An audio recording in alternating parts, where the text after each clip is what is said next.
Hello everyone. I welcome you all to the April session of AMA. I am Palle Jyotsna, co-chair of SCG Women Network and student community leader of SCG Women Network representing India. I am happy today to introduce our guest of Ask Me Anything session, Dr. Nimisha Vedanti, Senior Principal Scientist of CSIR-NGRI. Hello ma'am, thanks for being with us today. Thank you, Jyotsna. Yeah, Yeah. before we actually start the question and answer session, I would like to give a brief introduction about Dr. Nimisha Vedanti, ma'am. Dr. Nimisha Vedanti received her M.Sc.Tech in Exploration Geophysics from Banaras Hindu University, India in 2000 and Ph.D. in 2007 while working at CSIR-NGRI, Hyderabad, India. She conducted postdoctoral research at University of Texas at Austin in 2007 and the University of Calgary, Canada in 2016. She received prestigious national awards like the National Geo-science Award, CSIR-Young Scientist Award, Krishnan Gold Medal, K.R. Gupta Medal, etc. She was selected as a SCG Honorary Lecturer for South and East Asia 2021. Previously, she was a faculty advisor of SCG Student Chapter India and also currently a member of SCG Research and Review Committee of near or shallow surface geophysics. I think now it's time to start our AMA session, ma'am. Feel free to answer our questions. Shall I begin the first question now? Yes, of course. Yeah. Okay. Being a women network student community leader, I would like to know what has motivated you to initiate the SCG Women Network in India, being the first woman scientist from India on the committee. Okay. So, thanks, Jyotsna, for asking this question. So, you see, SCG Women Network, means I'm assuming many women scientists have logged in, means aspiring geoscientists also, the students also, I would call them scientists because they are into research field. So, Yeah. you are well aware of the activities what SCG Women Network Committee is performing. So it happened like I was attending SPG meet in Kochi, and then the founder members of SCG Women Network Committee, Professor Manika Prasad, and then Maitri. I was in touch with them, so we were discussing some women related activities in India because we felt that that was the right time to initiate such activities. And in fact, we were discussing with DST also. We got some information from DST that they are looking for more women participation in energy side. There are women participation in several branches, but not too much in energy side. So we were planning some event, and that time itself it clicked to Maitri and Manika and to us that why not we start a CG Women Network Committee in India, and then we involve all these aspiring budding geoscientists from all over different universities. In fact, all the geology, geophysics, petroleum engineering students, and then bring them to means to SCG network and help them how we can help them for their career. We can guide them some kind of mentoring also we plan to start. So that's how it all started in that SPG event. And then see how nicely you people have taken over, and I'm really glad to see that you are conducting each event very nicely. And this is, I think, the first event our Indian chapter is organizing, right, Jyotsna? Yes, ma'am. This is the first Yeah, event yeah. from So India, like in the Women Network. yeah, that's really wonderful, and you should really continue doing such type of activities. Okay, So sure, really. ma'am. Yeah. So Um, actually, one more thing I would like to add here, that when I was involved in that SCG WNC, the main chapter, I saw that all those founder members, those are very senior people at very high positions in their respective organizations. okay. I saw that how unified they are when it comes to women issue. Like I heard in a meeting that they were planning to propose SCG chairman, a women candidate, and they decided that there will not be any other women contesting against one woman. So that much unity they had, and immediately after that next meeting, all SCG honorary lecturers in all the regions were women.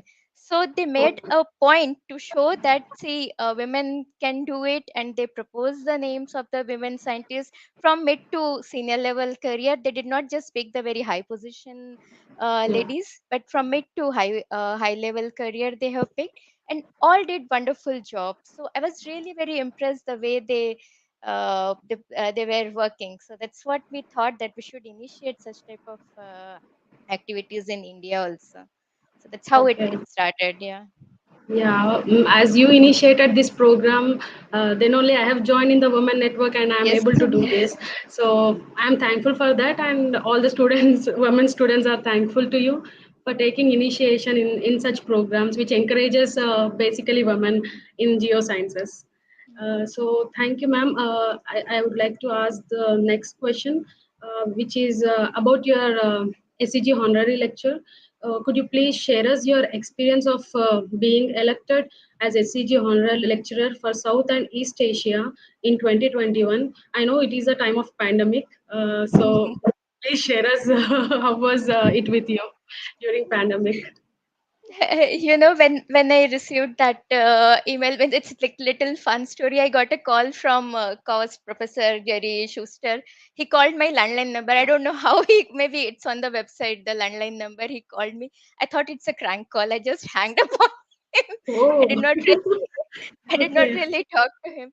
Afterwards, he sent me an email that, "Arey, that he wrote me that you somebody hanged the phone. I wanted to talk about, I wanted to share a good news, so I made a personal call that you are selected for this honorary lecture." Then again, I thought that, how come I will be, because I thought that I'm in the mid-level career, and what impression I had, that very senior people are getting selected, and that too somebody from India for such an honorary, such a respectable lecturership. It was not real when I heard the first time. Then when he sent me all the details, and I knew, of course, I have worked very little with Jerry Schuster, just for few, like a month or so. So then I talked to him, and then I found it was real, and then I received proper emails also from SCG. So then I actually I could accept that. Okay, that's really, I was selected for that. But what they told me, that generally there is a committee. They will invite nominations from various leading geophysicists, all the leading geophysicists who are very active in SEG committees. They take nominations from Women Network Committee also. So then a committee will decide that who will be given this type of uh, lecture. They select the distinguished lecturers, they select the honorary lecturers. So the nominations, and then committee will make kind of judgment on. I really do not know exact process, because I'm not supposed to know that also.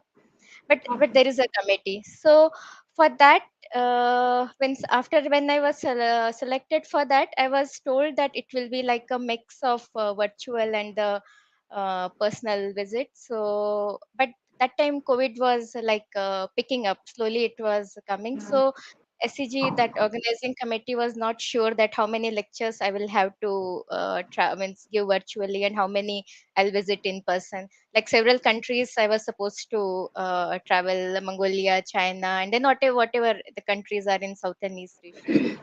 So what we initially thought, that at least the entire India, all the institutions, I will travel personally. I'll talk to students, and the whatever this China was already picking up with the COVID, and also we thought that for those Eastern countries, we'll have the virtual thing. But unfortunately, what has happened, by the time this lecture series started, everywhere travel was banned. Even in our own institute, also for a while, we did not travel. So my all international talks were virtual. In India, of course, I visited a few universities, but here also all the SEG chapters, it was mostly virtual. Right. But one thing, what was good in the virtual is that everyone, like if we travel, so I was given a specific region like South and East Asia. But since it was virtual, in my talks, people from all over world, they could log in, like from Latin America, some people logged in, they were asking few questions and all. So I found it more helpful when it went to virtual, because the attendance was more. So, and I received very good response also from means after the talks. For the student chapters, I felt a little bit off touch, because when you interact with students, you talk to them in person, it's a different feeling. When you talk to them virtually, you don't really see them. Most of them will have some or the other network issues. You just see their picture, profile picture and all. So that interaction was means not that warm. So some chapters they had this post lecture, some classroom event also, but they asked many questions after that lecture for their career. So many things students asked. So but that personal touch what generally we give when we talk to the students, sit with them, that was missing.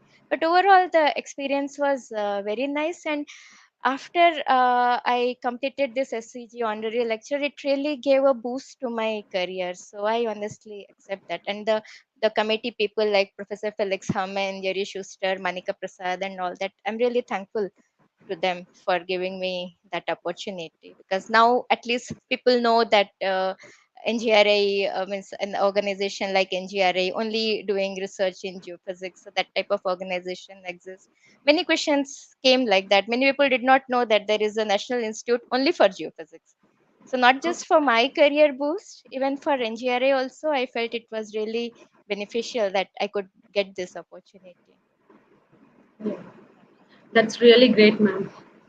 Because when we heard about this news that you got selected as ICG honorary lecturer, we all felt very happy because it's a honor to the institute as well, right? So we felt happy. But could you please tell me, if it was in a physical mode, how many countries you would have been to for giving lecture on SCG honorary lecture program? At least 4 to 5 countries we would have covered, but somehow it could not, even to receive the award I could not go in person. So it was in SCG annual convention last year, so the US was not allowing those days visitors, so I could not go. Like China, Mongolia, all these countries, they had plan for to host the lecture in person, but we I could not go there. Okay. Anyhow, but it was a great experience for you Yeah, but and it for us is, it is, also. it was a good Yeah, yeah. So let's move to the another question, ma'am. Um, I see women are in different domains in India. They are into the civil services. They are into the medicine as well. But how do you see women in leadership in India in the scientific field? experience. So, see, this is like the question is being asked, I think, all the platforms, whether we are in scientific field or in corporate world. Whenever a women speaker is there, mostly this question is coming, that how do you see women in the leadership position? Now here you are asking about the scientific field. So, like you are also you are aware of the pros and cons of the scientific field. So our field especially, it has lot of field work, lot of it's a demanding field. But for many field, it's mostly the lab work, what people do inside the lab. They don't really have to travel much. They can still survive with the laboratory work. Sometimes in the theory also people can survive, but ours is like little more demanding. So in general it is difficult to say for entire scientific field. It depends upon field to field, that how much you are able to spend time. Because see, when you become a leader, I think it doesn't matter that you are a man or women, the demand from the people will be the same. Even it doesn't, they will not see that you are a woman, so you are excused from some of the responsibilities if you are a real leader. But uh, if you are a man, and then you will have more, it doesn't happen that way. So it is the same when you become a leader, it's the same for men and women. You have to be committed, you have to give time to whatever position you are you have reached or you aim for. So in India I see that in last 10 years mainly, the the people, the way they were thinking about the women, it's changing, and it's drastically changing. Like I can compare the people thinking when I was a child or I was a teenager, the way they were behaving or the kind of mindset they had that time, it's completely changed now when I'm now in a working environment, working with so many men, and in the all the bosses are men. So I don't really see that they see me as a women scientist. They just see me as a scientist. So that difference I can see. But when I was a geophysics student in master's course, my teacher always reminded me that I am a girl and others are boys. I always I was always reminded. They will always call, okay, you come and sit at the first bench and all that. In the field work also, they will try to. They had that protection kind of attitude. Sometimes they were scared to send somewhere and all, but that attitude I see it's not there now. It's going, it's there, but it's not that prominently visible in this, in the research community now. So if you ask me that for a women leadership, I think it doesn't matter if you are a man or woman. If you are capable, your CV is good, you can be leader in science. Absolutely doesn't matter whether you are women or men. In fact, I would say that there is right now opportunity because Government of India is pushing women everywhere, that they want women in all the leadership roles. So it's more like an opportunity right now for a mid-career to like higher career women to rise up to the top leadership position. Now it's possible, very much possible. Okay. And also, I believe SCG basically encourages women in geoscience. It has like a different set of motivation programs for women. I believe in SCG. That's great, actually. Like, ma'am, you are part of many field works and headed a seismic field crew. Generally, women in India are not encouraged in field work. So, how that is easy for you, or how that is possible for you? Because I've Well, seen you are part of many fieldworks in India. You have been to. yeah, actually, means I started my career in theory, in theoretical geophysics, but then for last few years, I was made in charge of a group which is basically a field-oriented group, and we are into seismic exploration studies, shallow seismic exploration studies for unconventional hydrocarbons. So a lot of field work. Most of the projects are field-oriented. That's true. And being the section in charge, I had to be the field crew leader also. So for me, I did not really find it difficult, but I cannot again generalize this thing for everyone, because when I was a student, even I was afraid of the fieldworks. First thing, what we have a problem, like these are remote areas, you don't get proper accommodation and all those reservations we will have. Second thing is like the restroom issues for men. It's very no, not at all a problem, but for us, especially when in summer season, if we are doing field work, earlier what I was doing, I was not drinking water like that. I avoid intake water intake, so that so those type of problems are definitely there. But then you have to find a way how to handle, because maybe in first or second field you will have this issue, but if you really want to do and find a solution, you will find a solution. And now I'm very confident that I don't have any such issues. If I'm working with a really committed crew, then it doesn't matter for them also. It doesn't matter that I'm a woman, and they all are men in my in my field. Only I am the one. Of course, I have some students. They also come to the field.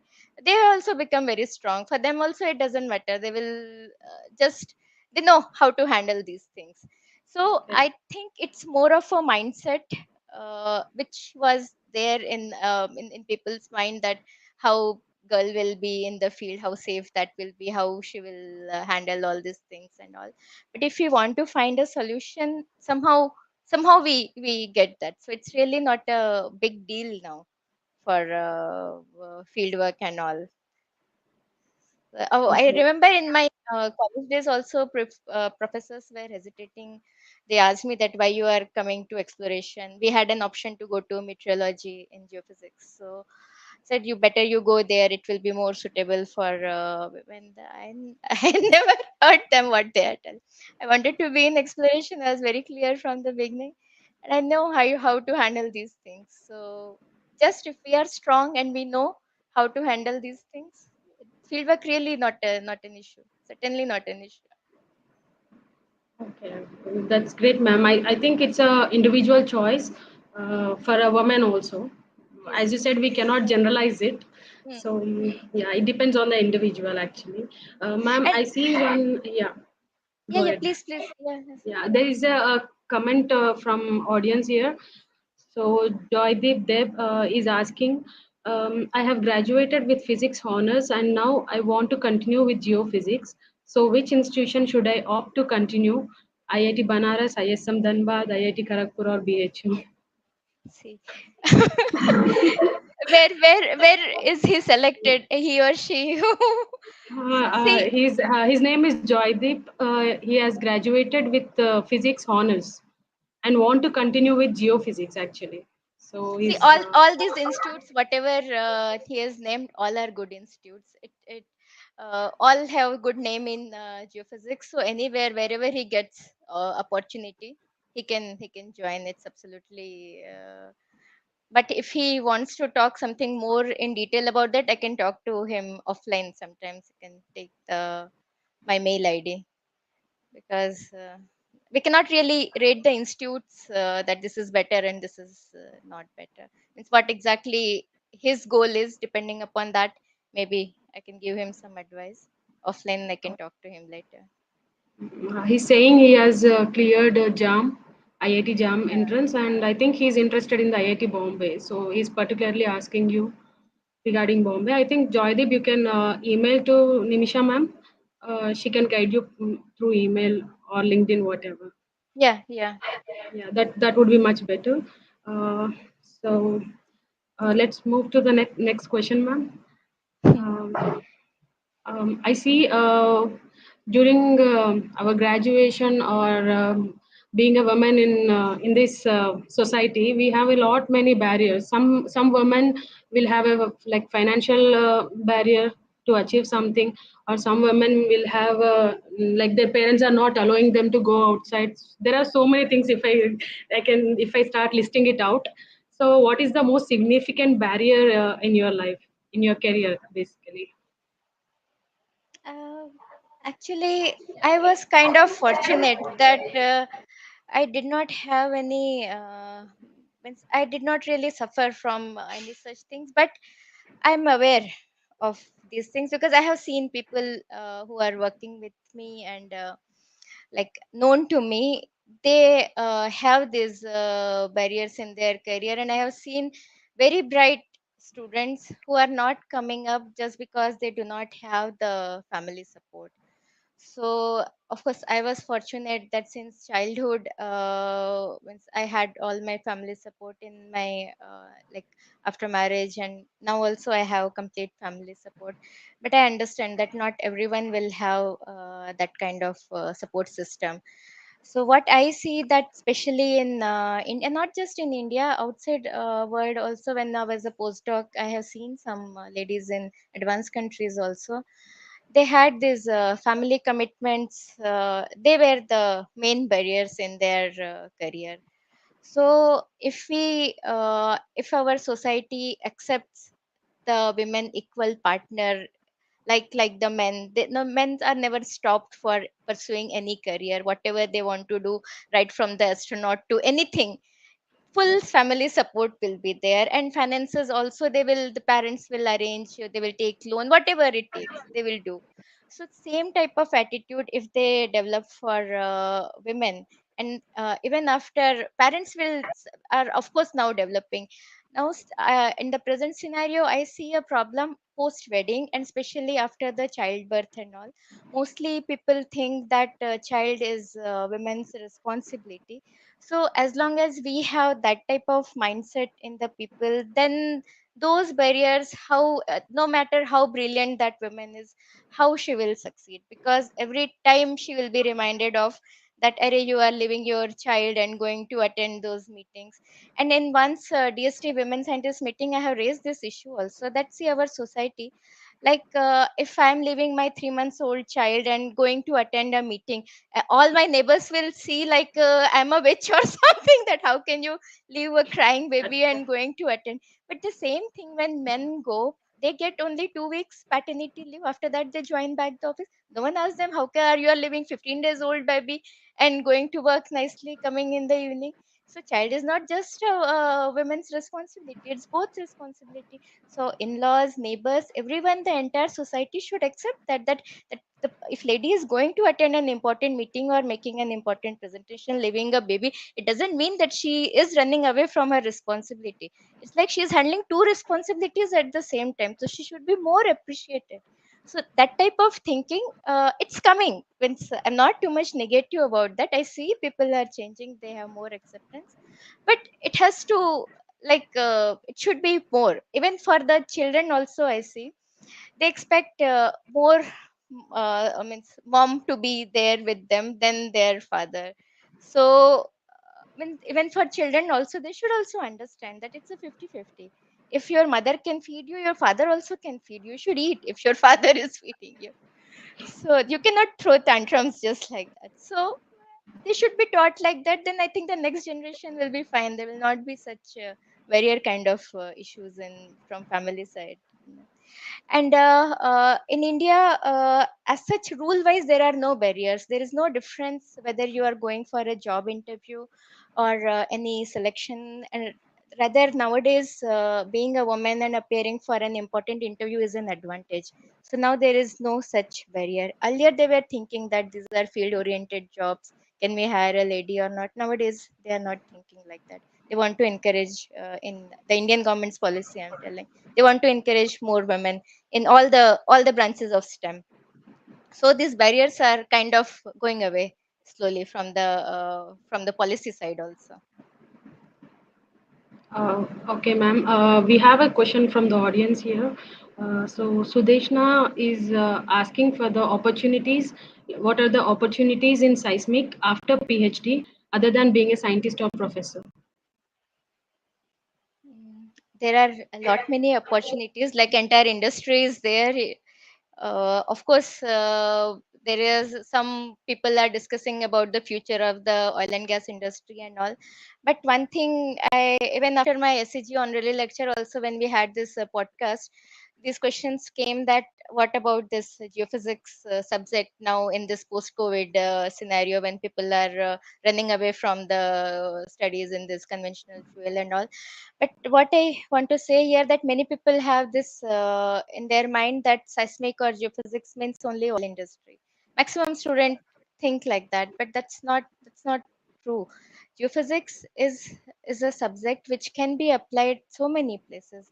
Like there was one lecture given by Professor Manika Prasad also, that what a geophysics student can pursue in their career if they are not getting jobs in oil and gas industry, or in case the oil industry is kind of course it will not happen soon if shuts off.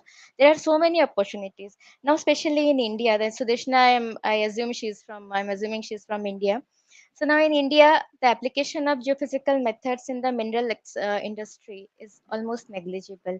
It's coming up. There are lots of opportunity if you can refine your seismic methods or whatever geophysical method you are working on. If you can attain that type of resolution that a mineral exploration company is looking for or a mining industry is looking for, there are lot many opportunities in that. Apart from that, nowadays everyone is talking about energy and environment. CSIR is also launching big programs on carbon capture and sequestration. So whenever you talk about the CO2 sequestration, the site characterization, de-risking, and monitoring, all those topics are very important. Those cannot be done without application of geophysics.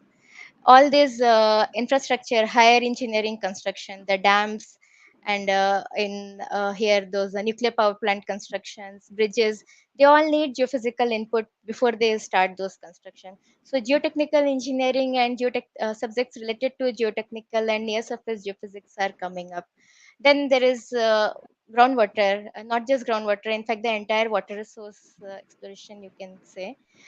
It involves a lot of application of geophysics in these exploration.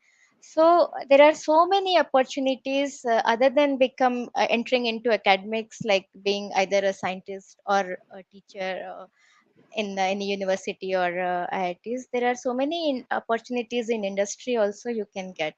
And in fact, there are lot many opportunities. You can start your own startup also. Many people are, many geophysics students are starting their startups. So there's n number of opportunities coming apart from this academic jobs. Thank you, ma'am. I think Sudeshna, you got your answer from her. So I would like to ask the next question. Please tell us your success habits. I think many women wants to know this who are attending this session so today. so the first thing is I'm assuming you call me a successful because see Yes, ma'am. Obviously, that's why you were selected as a SCG honorary lecturer already, and now here today we are interviewing you. so okay, so let me tell you one thing. See, success is the definition of success varies from person to person, right? So what means what are your goals? If you have achieved them, you consider yourself successful. So my goals might be very different, and what somebody else is thinking for my goals, that might be very different. So it's all like it depends person to person. But whatever it is, if we want to achieve our goals, if we want to achieve the successful, first thing we should always keep in mind that it's not a random act. We have to plan for that, we have to work towards that, and we take our baby steps depending upon our capability and whatever circumstances we are in. Suddenly it cannot we cannot change things overnight or get into something which might be very difficult for us to achieve. So we had to do kind of some feasibility study that what is possible for us in the given scenario. So what I have done, that I kind of always knew from when I was a student that I want to be in exploration geophysics. So I was always looking for an institute which can help me in achieving that goal. So that time my only goal was to get into an organization where I can work as an exploration geophysicist. I did not know much about the NGRI, did not know about ONGC or any such thing. But that much clarity I had in my mind, and then I started taking baby steps whatever was possible in those days on that. And one thing I can proudly say that I since beginning I was very disciplined, maybe because of my mother. She was very khadusa. Okay, she was strict, she was an academician. So she Okay. never allowed me to bunk any of the classes or do any nonsense thing which many other my friends girls they were allowed to do. But she always put me in discipline, but not the conservative way. I was allowed to go anywhere, allowed to do anything what I want, but I should have a discipline in my life, that she was very particular. So that somehow I followed, and fortunately I worked with people like Professor Minals and Professor Dimri. They also had some characteristic what I saw, that the kind of work they do and the way they enjoy their work, the passion they had towards their subject, that also I tried to means incorporate in my habits also. That first of all I was disciplined, then I started enjoying my work, so that way I hardly get stressed because of work. So that's what I feel is like it's that's how I'm able to handle most of the things, because I don't get stressed up because of work or anything, and try to complete things in time. And suppose if one day a whole day I'm in office and I have not done anything productive, that day at night I will feel very ashamed of myself. So that type of habit these people have cultivated in me. So maybe that's how I'm able to run the show. Okay. And then Thank you, ma'am. one thing for, since it is for Yeah. women, one thing we Mhm. ignore, our health. If means whenever I talk about that, people say we don't have time for to take care of our health. Forget about all this your goal career and all that. If the health is not good, no matter how disciplined we are, how much ambitious we are, will not be able to attend anything, because our health will not support us. to attend that. No matter how many good field projects I take, I'll not be able to participate if my health is not good. So one should never ignore health, especially when we are like now in 40s, young students who are coming in 30s and all. Then after childbirth, we all know that how the degradation of female health happens, and we do not talk about that. We hardly talk about that. There is a degradation of physical health, there is a degradation in the mental health also, because you get too much occupied with this child thing, baby things, and all their career, then family things. We don't take care of ourselves. So that we should not ignore. If we are good, everyone else, rest everyone is good. If we are weak, then no matter what, everything is perfect, nothing will come to us, will not be able to perform. So health also, we should take care of our health as a priority. Yes, ma'am. Uh, yeah, health is obviously the primary thing which women or men should take care of. Then only we can do something productive in everyday life, or else, as you said, nothing is possible without a good health. So, uh, yeah, let's go to the another question. Uh, how do you balance your professional and personal life? uh, See, I think partly answered this, that I have a very good support system. And since beginning, my family, now my husband and my son, my in-laws, they are very supportive. And I think they all have kind of some academic background, so they are aware of the, like, the job requirements or job pressure what I have, that I have to travel, I have to work at nights, or I have to come late from office, I'll not be available for certain things. Like I don't cook, means I can openly say that, because I don't really get that much time to do the cook, and they are okay with the cook what we have hired. In many families, I have seen that the family wants that no external cook will not be good, but the lady should cook. That type of demand my family doesn't have. They are happy with whatever my cook cooks, and she goes. So they don't make such type of demands. So that's the support system that really is helping me a lot, because I don't really have to worry when I'm in office, I'm staying late, that who will feed my son. He's 12 years old, so who will check his with homework and all. If I'm not there, they will take care of those things. So if you do not have that type of support system, then it really becomes a problem. But I have seen many ladies who succeeded without that kind of support system also, but then they had to struggle little more than what I have struggled. So they have to do little more extra work, and sometimes they have to compromise at office also. I do not have to do all that. So, and in India, we have this good option that we get the maids lot of work. We can just give them. So, of course, when we were outside, it was not possible. We had to do all this household work also. The time the family was, everyone was doing. So that's how we manage.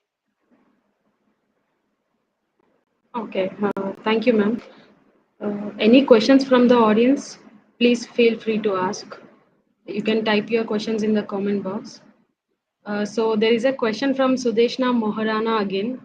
She is asking, what are your hobbies? I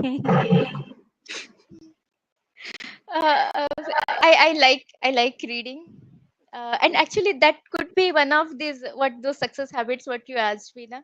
I, since childhood, I loved reading. I read everything, so that helps you.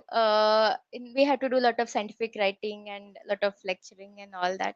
So the more you read, the more vocabulary you will learn, and then how to express yourself. All those things you learn from the book. So I read, and then I am, of course, I do not know how to, I can share here or not. I'm little more into this physical fitness side. I do a lot of weightlifting, so I think many people may not be aware of that. So it's more like a little bit on professional side also. Like So those are my hobbies. So reading and this weightlifting. Okay, so these are the actual success habits which you have revealed just now. So that's why I'm not afraid of anything. Means even if like sometimes I had to drive at midnight or all, because I feel strength. I feel strong from inside, so I'm not afraid of anything. So that could be one of the success things, that I'm not afraid of anything. That's really great, ma'am. So the next question would be, how was your career being a woman in a male-dominating environment? Again, I think I partly answered that. That when I started my career, means I was always made aware that you are a woman, and maybe these are things you should not do, and don't go here, don't do this, all those things. But in like last 10-15 years, I see that it doesn't make difference. In the male environment also, they don't really care that I'm a woman and they are men. I don't think it's now it's really it matters. Earlier, of course, if you would have asked me this question 10-12 years ago, then my answer would have been very different. That those days I used to feel discriminated, but now I don't feel that, because people have changed. They have acceptance.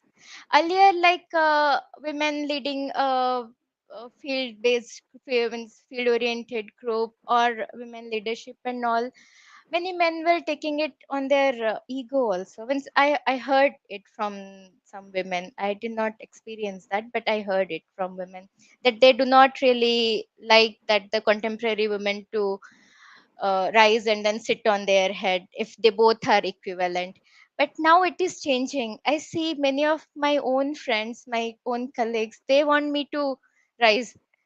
So like even I, if I am hesitating, still they I get push from them, no, no, you are more capable, you can go, like that I get. So it has changed. So the male environment is not really a problem. Sometimes it is actually helpful also, because being the only woman, sometimes I take advantage. So, see, I'm the only woman, so I have a veto here. So that advantage also sometimes we take.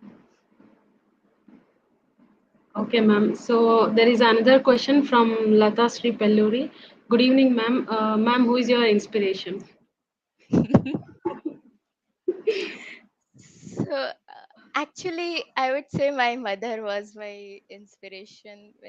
Because whatever you learn in the childhood, that you carry always in your life, if you are asking from a women's side. Because I saw she was a working woman, and then no help, like only one maid, only for that too, for utensils and all, only she was coming. So she was doing everything, right from washing clothes, and then cleaning house, cooking everything, and raising us. And still she was perfect in her job. She always got this, like I saw her reputation in at her work. She was considered the best employee there. So she was my first inspiration. And then in my family, like I had two of my aunts, they were professors, they were also very good. So that childhood I saw that successful women in my family itself. So I think that was the inspiration. After that, I did not think much about like getting inspired from the others. Mostly, like I worked with Professor Sen and Professor Dimri, so I learned lot from them, because I was very different person when I joined NGRA from BHU. But after I worked with Dr. Dimri and then worked with Professor Sen, the entire my outlook for the life and how to deal with the things, everything completely changed. So I'm still following them the way they handle the things. I'm still following them. Mm. Yeah, I think a constant learning is the key part to be a successful woman for everyone. We should never stop learning, I believe, Yes, as you and said. one thing is, like sometimes we become too critical also about people. So what I have seen is that doesn't help it. you don't really find solution if you are too much critical about people. Somewhere we have to develop acceptance about the people who are working with us. Okay, this is how they are. Now what best you can do with that? So the moment that acceptance come, then the conflict within us will not be there. Then we'll try to find a solution. So this is what I learned from Dr. Dimri, this thing, that he always had acceptance for the people, whoever was working with him or whoever he was heading the institute also. So I saw that for everyone he had acceptance. He was always trying to see the good things in them. So that is really helping me in this now the project leader position. Earlier it was not required, but now it is really required. I see that is helping me. Okay. Yes, ma'am. Thank you, ma'am. Let's move to the last question of today's AMA session. This question is regarding your research experience. We all know the world is moving away from the conventional fossil fuels. Considering this, what areas within geosciences do you consider to be the most relevant and have more opportunities in the future, especially in India? I think we discussed this question, right? Sudeshna asked that how she can pursue the career apart from academics and all. So I think the answer would be same, that geophysics doesn't mean only the oil and gas industry. There are lot many things we can do with geophysics, so that we already discussed.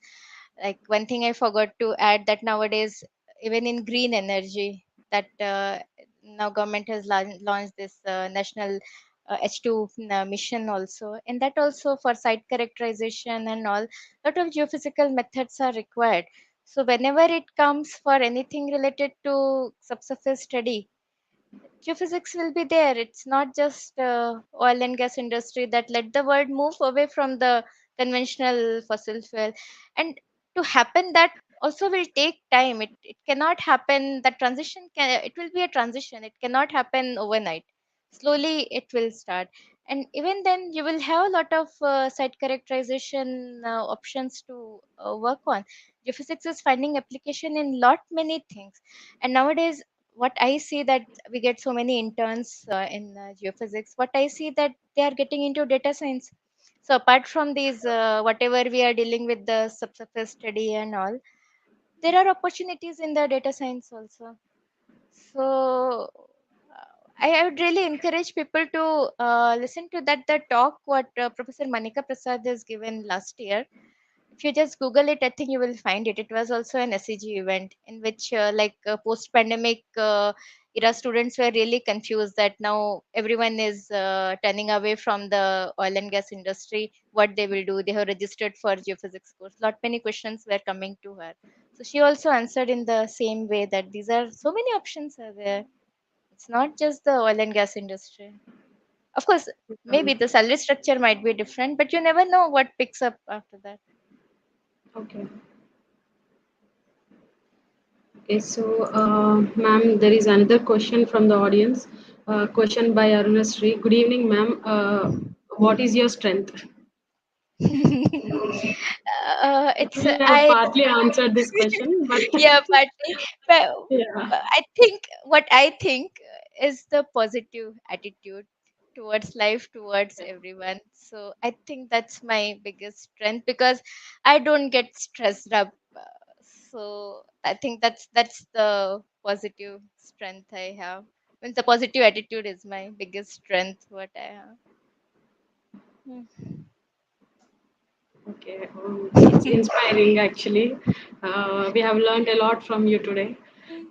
So, any more questions from the audience? Okay. Mm, okay, so there is a question from Isabella. She's saying, "Hello, Dr. Vedanti. Thank you for sharing your experience with us today. Why did you decide to become a geoscientist? I'm always curious about each person's story related to that." Oh, that's a wonderful question. So, I think partly again, I discussed when I discussed about this my early career life. as a student, I was always interested in the physics, and somehow my parents were from academic background. My relatives were in academics, so in those days, especially in India, if they want a lady to work, their daughters to work, academics was the first preference because they considered it's the safest option for for girls. I mean, so I'm talking for 30 years ago situation in India. Nowadays parents are okay with any field whatever girls are choosing, but when I was a student, my parents thought that the academics will be the safest thing for me. So I was always inclined to join something in the academic side. And somehow I also, my mother was a geographer, she was a geography teacher, so she used to teach us this mountain building process, and then this Himalayan orogeny, all that she used to teach me with story, with making some clay models and all. So that fascinated me a lot, that this earth science is very interesting. Then I uh, looked into opportunities, that what all I can do in the earth science. So she was in geography. I did not want to follow exactly what she did. I had more interest in the physics aspect also. Then I learned about this subject, geophysics.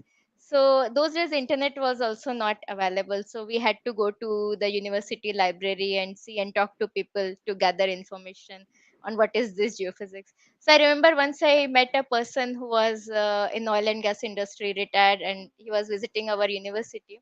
I was a graduate student. I asked him about geophysicists, how to become a geophysicist. His answer was, "Why, you don't have anything better to do? Why you want to get into geophysics? You go to electronics, be engineer or something like that. Why you being a girl, you want to come to such an..."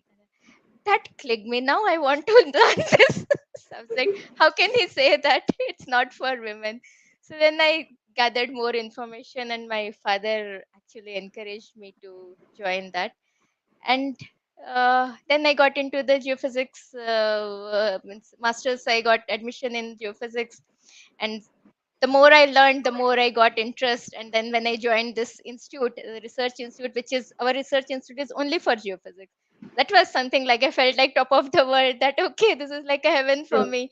So, and the work culture what we had here, it was so much like I saw that everyone those days had a passion about geophysics. That's why they were there. Many of them left highly paying jobs. Like I also got job in one mineral company, but all of us like had interest in research side of geophysics, so we all were at NGRI. So that atmosphere also helped me in staying in this field, and then that helped me growing also in this field. So that's the story. Thank you so much, ma'am. Thank you, Isabella, for your excellent question. I think now we finished asking questions from our end on behalf of SCG. So I appreciate, ma'am, that you took time to be part of SCG and dedicating your time for the betterment of women in geosciences. Uh, well, thank you so much for your time today. It means a lot to us. In fact, I should thank you. That it's I really felt very nice while talking to you people. It's like reviving all those memories and all. It was really Yes, ma'am. fun. Thank you so much. Yes, ma'am. That's a really great talk, and thanks for sharing your thoughts and telling us the your childhood stories. It has inspired us a lot. Yeah, I can't thank you enough for assisting us today. Thank you, Jyotsna. Thank you, Isabella. Thank you, everyone, and also thank you, audience, for joining today. Thank you, ma'am. Thanks, everyone. Okay. So good luck, Jyotsna, with all your events, future events. Thank you. Thank you so much, ma'am. Okay. Good day, everyone.